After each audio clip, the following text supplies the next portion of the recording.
नीलाचल निवासाय नित्याय परमात्मने बलभद्र सुभद्राभ्यां श्रीजगन्नाथाय ते नमः।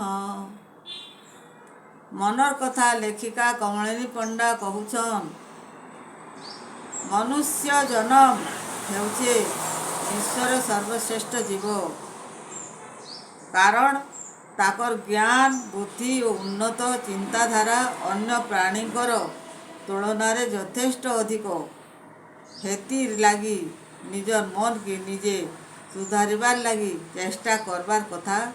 मनुष्य जीवन पाइबार लागी केते जन्मर तपस्या फलरे मनुष्य जन्म पाइछुं। निजकु निजे जदि नि भावी पारमा तेबे आमर मनुष्य जन्म वृथा। आमे जदि उसत आनंद रे रहबाके चाहमा तेबे पर स्त्री कातर परके हिंसा करबा, अहंकार करी मनुष्य मारबा, नारी प्रति अत्याचार करबा, मद पीबा पी करी कुटुंब न गायल लागबा, ए सबू मन भितरे नी रखी सत कथारे जीवाके सत पथरे जीवाके चेष्टा करबार दरकार। धन दरब रे किसी नी न खाए माने धनी लोग जदि असत पथके जीवा से गरीब आरु गरीब लोग जदि सत पथके जीवा से धनी हेले। मनुष्य छनेकर सुखर लगी निज मूल्यवान जीवन के हरई बसीछे। देशरे आमे माने बास करी लुकर दुखरे सुखी सुखरे सुखी हेबा दरकार। खराब लुकर कथारे पड़ी अत्याचार करवा ठीक निसे। आमे माने मनुष्य जन हेई मन के निजर अधीन रे रखी काम क्रोध लोभ हिंसा अहंकार मोह ए सबू त्याग करबार दरकार। दुख सुखरे समान रही देश सुसंतान हेबाके चेष्टा करो। महात्मा गांधी कहिछन, मरबी पछे डरबी नहीं, भय मनुष्यर बड़ शत्रु। ए मनुष्यर शक्ति के दुर्बल कर देसी।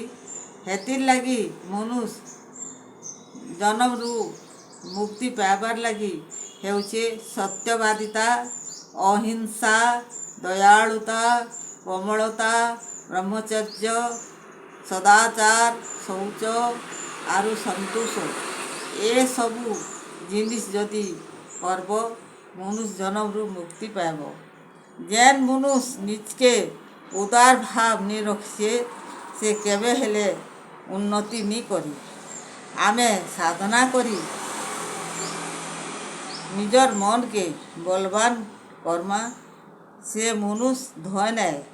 जदि साधना बल उपरे बलवान हेई रहमा तेहरू निज के निजे धन बलमा।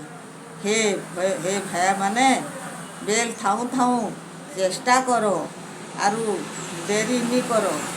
दिन के दिन बयस सरुछे ऐसो गला दिन के दिन सरुछे।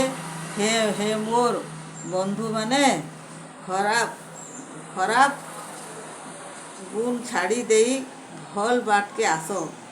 एतकी मुई कहूछे, जेन्ता मैला लुगारे रंग नी धरे सेन्ता उदा लुगारे केते प्रकारे जतन कले गला जुए नी लागे। सेन्ता खराब गुण के दूर करी भल गुण करबार बड़ा कठिन।